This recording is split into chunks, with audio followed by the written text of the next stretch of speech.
Oh, yes, everybody. This is the Flex Network returning to you again on Sunday mornings. No, the NFL season is not here any longer, but we are still maniacally speaking about all things NFL and fantasy football.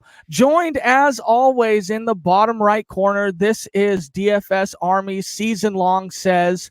We know him as at ALANSES Low Sky, also known as Chris Liss's baggage handler. He is Alan Seslowski. What's going on, brother? How are you? And how dare you say that the NFL season isn't longer? We still got one little game to play left. Yes, we almost two little games to play left here, and a gain from the nether regions up north. It is Sealy _ Shane. What is going on, brother? What is up? And back again to the Flex Nation, we have Coach Bobby Ramsay of the Mandarin Mustangs, also known for his time with King Henry himself, and Georgia QB commit Carson Beck. This is Coach Bobby Ramsay. What's going on this morning, Coach? Oh, not much. I think I'm more known for being Derrick's coach than anything else. I'm actually trying to figure out how to augment that on my birth certificate or something. Yeah. Like that. Now more than ever, huh? I mean, it's when we were talking about Derrick Henry in the beginning of the season, it was kind of like just another running back in the NFL. But now he is the GOAT right now for running backs. The king. Hey, Coach, how did the season go for you in the Mandarin Mustangs this year? Went 7-4. Got in the playoffs, lost in the first round to a team down around Orlando. It was an interesting year. We replacing so many players from last year's team. I think we graduated 18 starters, and and really it was more like 19, and so it was almost kind of like an expansion team in a way. We did have Carson back, which was nice. But it was interesting. You definitely learned a lot about going through the process of once you've won, the way things are the next year, and each year kind of stands alone. And I think that's one thing. You look at the teams that are really successful year in, year out. I think they're very good at reestablishing the standard every year and treating each year separately. I don't know that we quite got. I think culturally we weren't bad, but I think there's just some things we maybe took a little bit of a step backwards in, and some things that we can probably do better. But 8A football in Florida is really difficult. I mean, everybody's got good players. The teams are well coached. So it's pretty balanced week in, week out. And to win 7 games was actually one more than we won in the regular season in 18. Played a game on ESPN and won that one, so that was good. So it was, I think had we not had the 18, I'd probably be like, hey, it was a great year. But it wasn't a bad year. But I just think because of 18, it just kind of doesn't look the same. Now, Coach, we will definitely get back to Carson Beck and the Mandarin Mustangs, but wow, like Sez had said, earlier in the season, we had you on, and we were speaking about Derrick Henry as a clear RB1, not only in the NFL season, but in our fantasy football hearts. But man, give me your first takes or a little bit of your impressions on the Titans playoff run. What comes to mind when you really speak about, and not even the playoff run, but how about like the last 8 games from Derrick Henry? I mean, come on here, Coach. Give me your first impressions on how well the end of the season went for the Titans there. I mean, not to be too armchair quarterbacky, but I was just like, about time they kind of, sort of created an identity where, hey, we're going to run the football, we're going to play defense. I think for a while they were trying to force, an offense built around. I mean, everybody's off. I mean, I don't say everybody, but the NFL model is, you win with the quarterback, and I think they realized that Tannehill's decent, but there's something to be said for running the football, winning the line of scrimmage, and playing to your strengths is what your offensive line and whatnot. So I was finally glad to see them, give him the load that he could handle. And finally say, okay, we're going to give this guy the ball 25 times a game and get a lead and we'll let our defense make whatever key plays it needs to make to win the game. Now, Says, go ahead. One here for Coach Ramsay here. Oh, I'm going to get into it right now, Coach. All right. So there's only one thing I want to talk about because I find it hysterical, and I know that you took some heat on social media. But let's talk about the meme with the carries that Derrick Henry got in his high school senior year that circulated, including the 57 Whopper at one time, 485 yards. Tell everyone, and let's have a good laugh about it, because we know that now that you were right to do that because that has continued on in his most successful season. But talk a little bit about the kind of heat you took and how you even dealt with that, with all of a sudden that you're one day the target of a firestorm on social media. It was kind of when they posted that stat line from his senior year.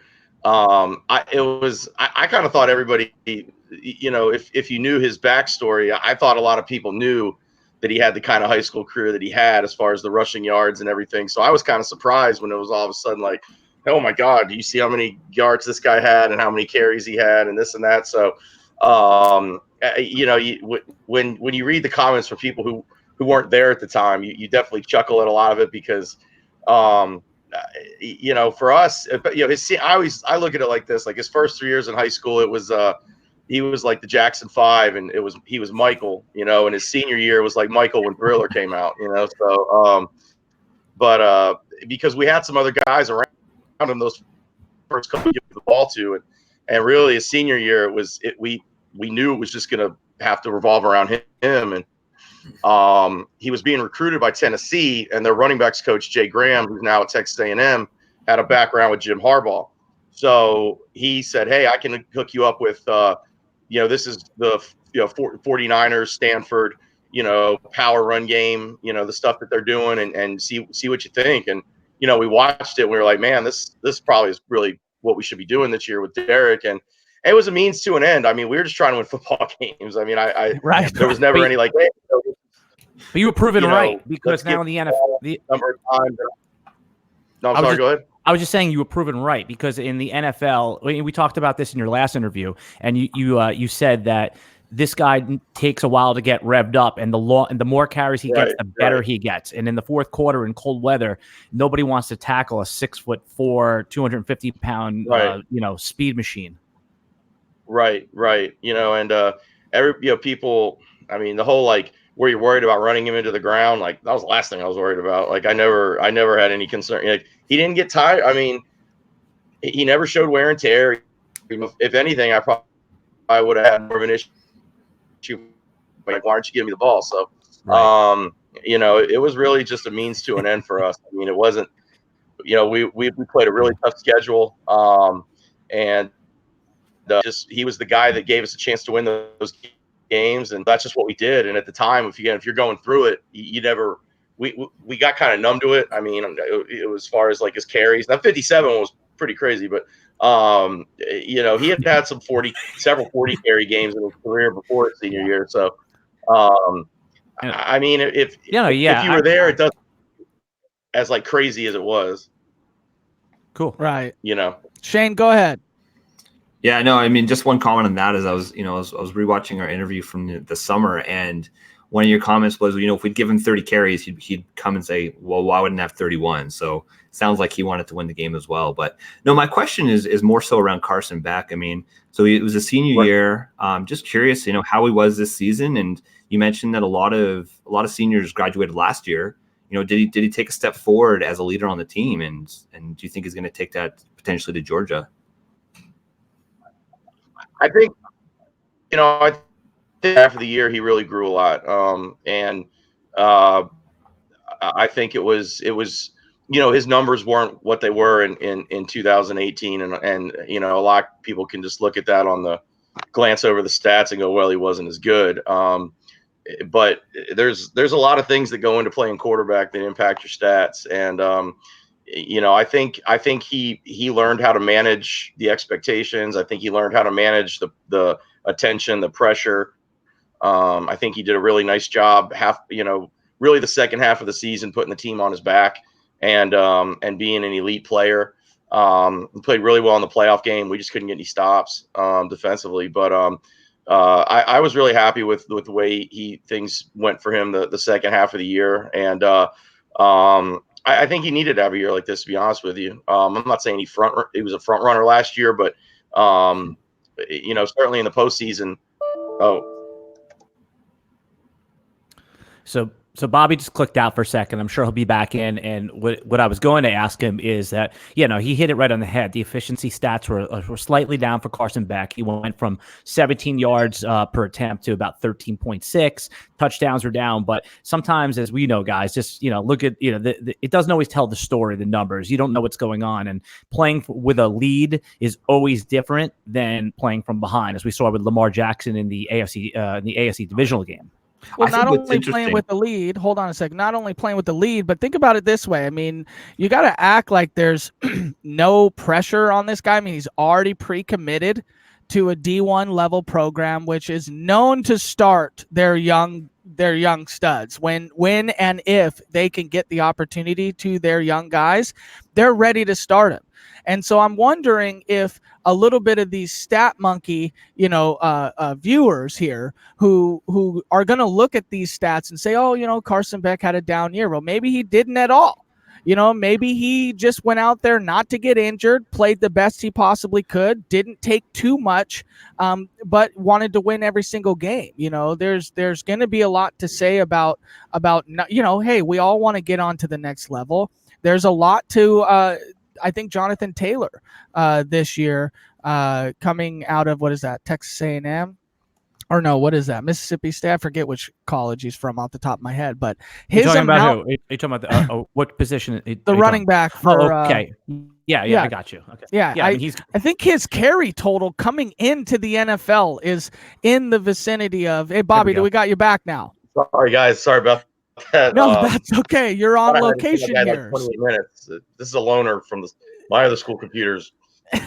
Are you, Bobby, using your Duval County ThinkPad right now? I am using my Duval County Lenovo ThinkPad. We won't rat you out. We won't rat you out. It's the thank you. It's actually, like I said, it's a hand-me-down because my other one's broken, so that gives you the idea of the quality. But so Bobby, I was going to get into this real quick. So was there at all any pressure on you to look out for Carson this year because he was already pre-committed?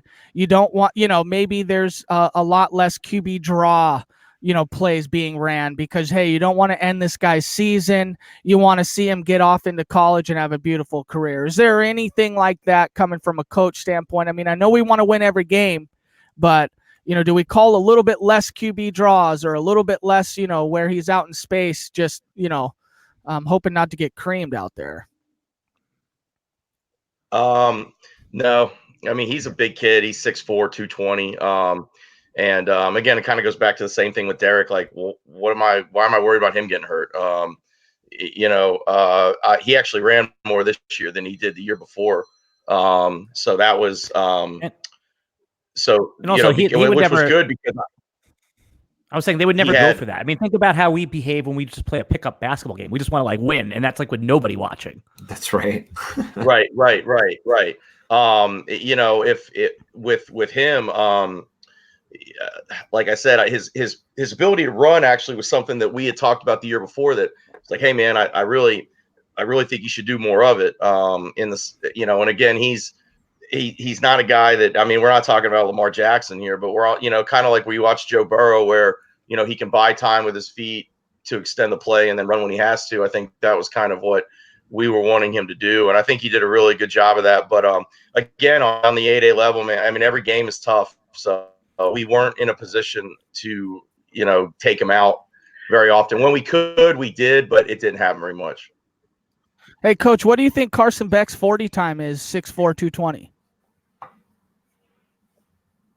He's under 5. I'd probably put him in mid 4.8s.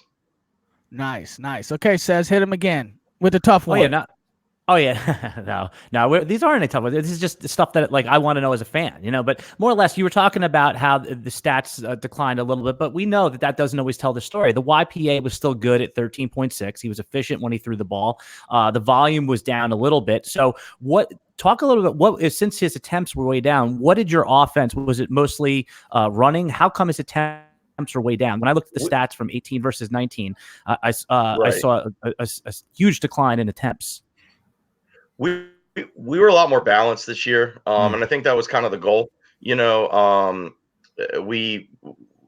felt like, or I felt like, okay, we have some good wide receivers who are first year starters, and it was something that to me, I just felt like, we need to focus on trying to be more balanced, and that was when we got to that point halfway through, we set offensively.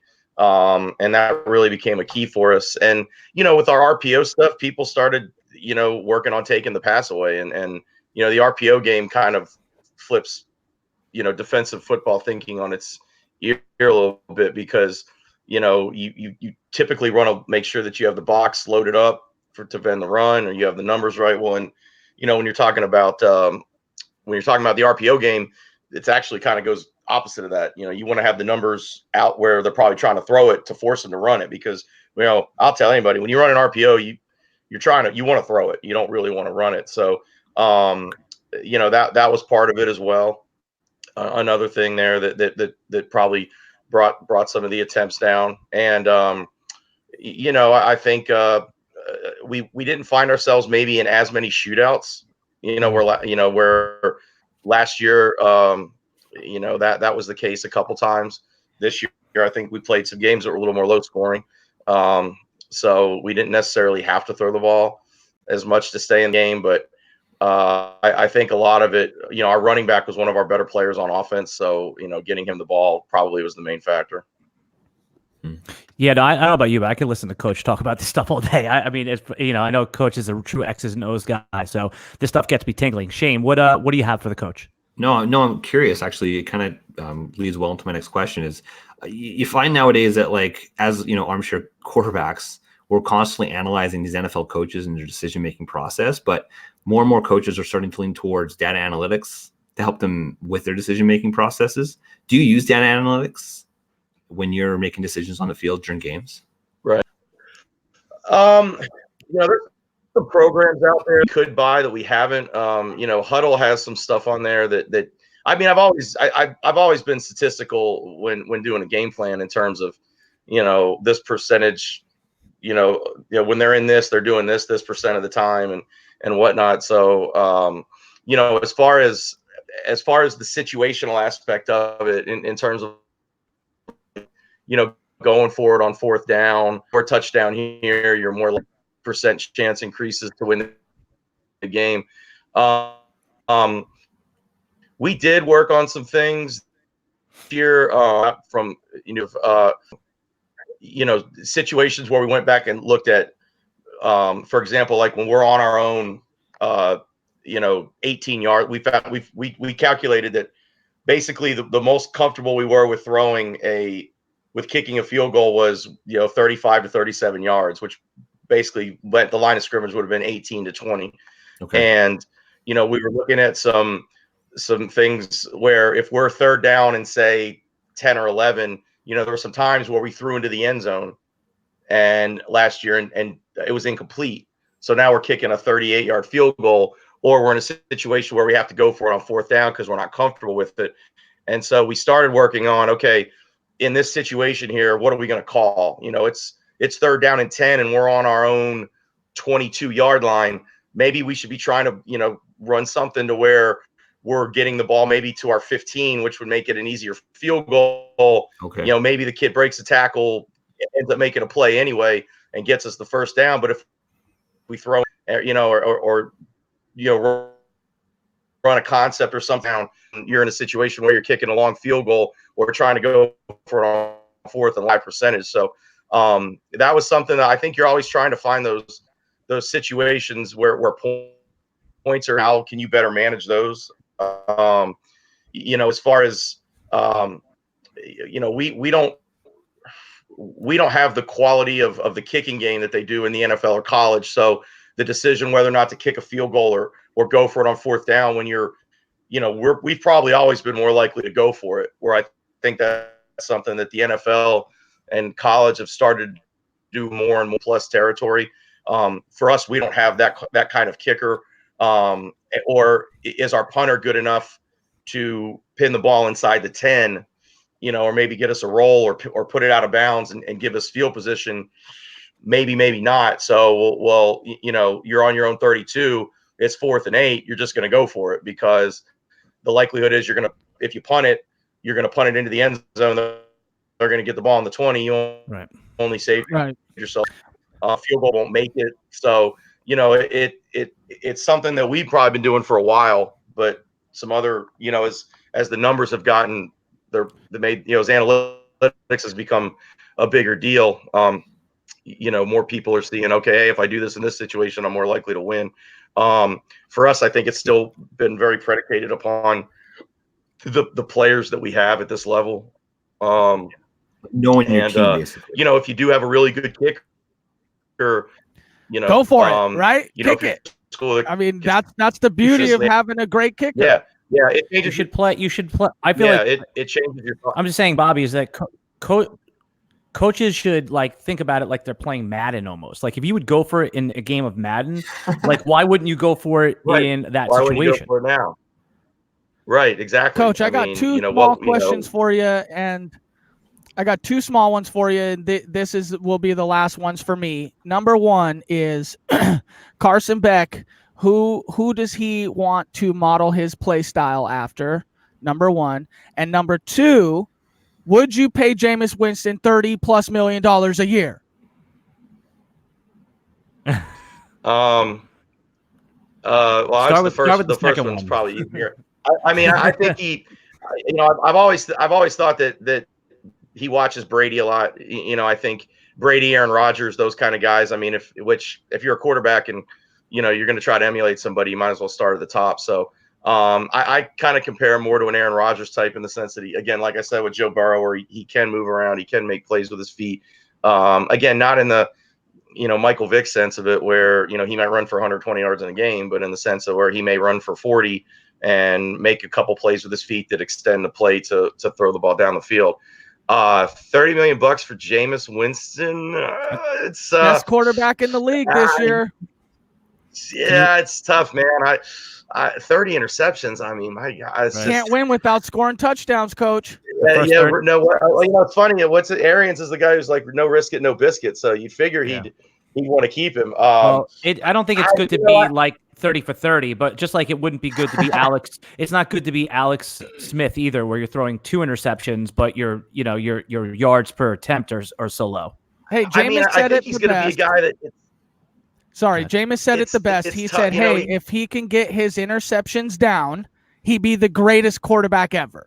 So, I mean, would you take the bet that you can work his decision-making down, or would you cut bait on him and say, hey, let somebody else deal with 30 interceptions? I think if you're a guy that, it's weird. It was the year he won the Heisman Trophy. I think he only threw like 2 picks at Florida State that year. And for him to kind of become, usually guys that throw interceptions are just guys that throw interceptions. Like it's something that's really hard to coach out of a guy who's kind of got that I can make every throw mentality. I'm going to, Brett Favre had the most touchdown passes. He also had the most interceptions. It's kind of like the home run hitters nowadays where, they got 52 home runs, but they also have 200 strikeouts. So, whatever the root of his interceptions are, whether or not he's not reading something properly, or whether or not it's just, hey, I think I can make it throw. Yeah. If he can learn to check it down and take what the defense gives him, I don't know. It's pay him? 30 million is a lot. That means you pay him or what? You pay him? Bobby Ramsay would pay Jameis Winston. Hey, Bobby, I think I could do it, man. As a defensive guy, man, the picks just, I don't know. I guess it depends on, what are my other options, or is it Jameis versus Well, here we go. I think that the best landing spot outside of New England for Tom Brady is Tampa Bay. I think that would be a good final Agreed. part. Yeah, with the young weapons, Tom Brady certainly probably has a mentality. He wants to win one without Belichick. I feel like that gives him the best chance. Says final Tampa question Bay? for Bobby here.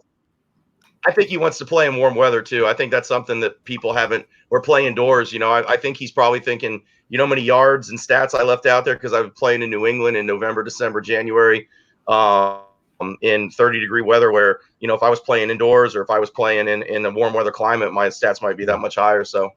Yeah. Okay. So my final question is, and if I'm using the wrong terminology, Bobby, just like halt me. But we were talking off air, the three of us, about what in Duval County, it's a little different than most other counties around the country, where students can, and correct me if I'm wrong again, can go to the school of their choice. So how do you leverage that within the rules to, I guess, for better lack of a word, recruit players to come to Mandarin? Like, how does that all work? If you can explain it.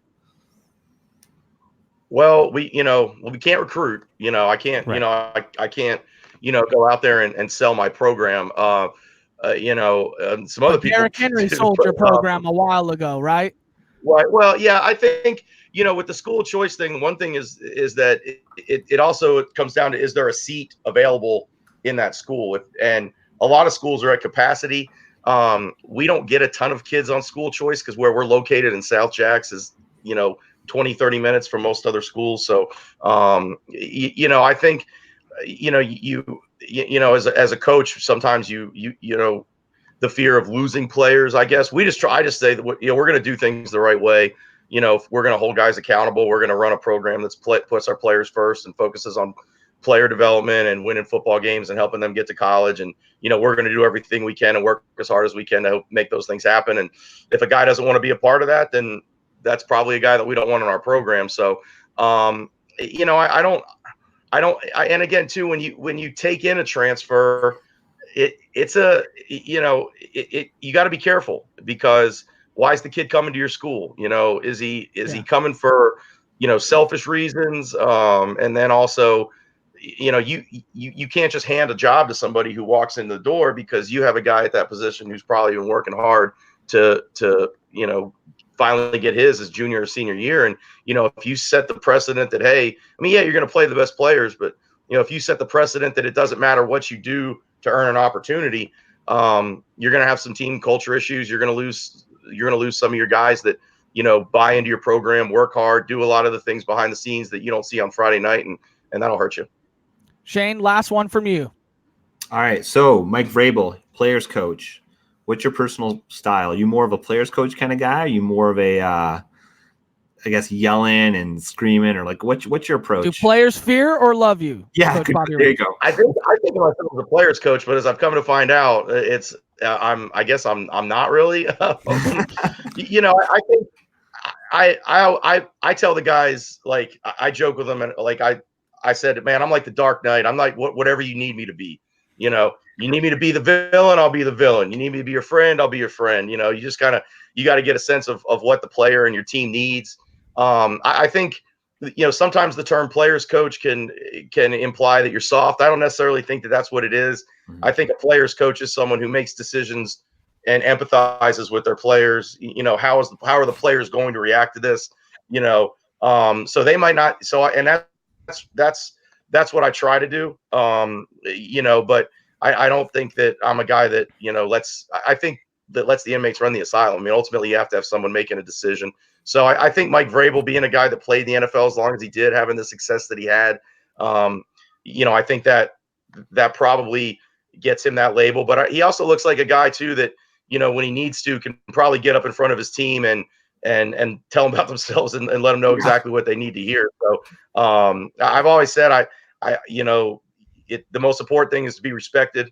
And if they don't like you now, they'll look back 5, 6, 7 years. And there's things my college and high school coaches said and did that, now I think about every day. And at the time I probably thought they were, cheesy or stupid. And, now I'm like, man, that's stuff that really hits close to home. So, every good college coach says that too. They say, Yeah, I sometimes I'm not really eager to explain my style at all, and then you catch somebody you coached 20 years ago or 20 years in the future, like, man, everything you said to me just is something I'll never forget. Hey, Matt, can I sneak one more in that I think would be, Yep. Coach, do you, I know you love teaching high school level, but do you ever see yourself making the leap to some form of collegiate coaching? I mean, your reputation precedes itself that you're able to, you're real X's and O's guys, you're defensive guru. I think that's a skill set that translates well into the college ranks. And again, I mean, you never know what the future holds, but what do you personally want to do about your future of coaching? I'm a big believer in the place and the people that you work with and you work around, regardless of the level. If the right opportunity came along collegiately and I got to work for a head coach that I really respected and at a place where he had good job security and I really enjoyed the guys I worked with, then I would certainly be open to it. But I don't want that jump just to make the jump and sort of pound my I'm a college coach now. I really do enjoy this level, and I think I'm at a really nice place. So, and I enjoy the guys I work with. So those are the things I try to focus on the most. But I would never, I think it would be more about the opportunity itself and the people versus, I'll go, go to some place where the head coach treats everybody like crap, or you're in the middle of nowhere, but you're a college football coach. I don't know that's Lifestyle really important. Okay, Right. thanks. Yes. Well, thank you, Bobby, for coming on again with us for the second time. We hope to have you on again in the summer as we get back. If you guys do some XFL stuff, I'll maybe try to, in the off season, I'll try to catch up on, they got some cool, I think I got some cool rule stuff in there, man. We're interested. The kickoff, that might be pretty crazy. Kickoff. Did you see the overtime thing too, where both offenses and defenses are going to be going at opposite ends of the field at the same time? That looks cool. Yeah. All right. Thank you, Coach, and have a great season next year. We'll talk to you again. And go ahead, Coach. Feel it out. Appreciate it, guys. Thank you. Seal the deal. Okay. Thank you, Coach. We appreciate it. And as always, from the Flex Network, guys. Hey, there you are. Flex, baby. Except his guns are a lot bigger than all three of ours combined. Yeah, he's got real guns. Real guns. Yeah. All right, guys. Thank you so much for tuning in. This is the Flex Network for Alan Seslowski, aka Season Long Says at ALANSES Low Sky. And always with us at the Flex Network at Sealy_Shane. I am Flex Matt. Catch everyone at the Flex Network 1. This is a nation.